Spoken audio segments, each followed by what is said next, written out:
మీకు తెలుసో తెలీదో మమ్మల్ని ఊర్లో వాళ్ళు దూరం పెట్టేవాళ్ళు. అప్పట్నుంచి అందరి దృష్టి మా వైపు మళ్లించబట్ట మాపై పడ్డ మచ్చను చెరిపివేశాడు. కాని కొందరు మాత్రం మమ్మల్ని జీర్ణించుకోలేకపోయారు.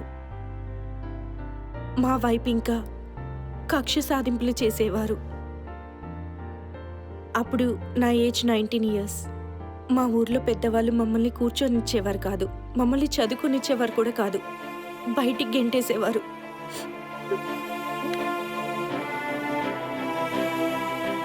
అందరం ఏడుస్తూ ఉన్నాం. ఎవ్వరూ ఎదిరించలేక నిస్సహాయ స్థితిలో వెనకడుగు వేస్తున్నాం.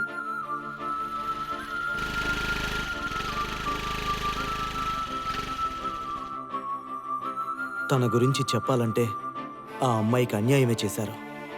అర్ధరాత్రి నడి వీధిలో బట్టలు లేకుండా వదిలేశారు. అంటరాని వాళ్ళని కనీసం కప్పుకోవడానికి దుప్ప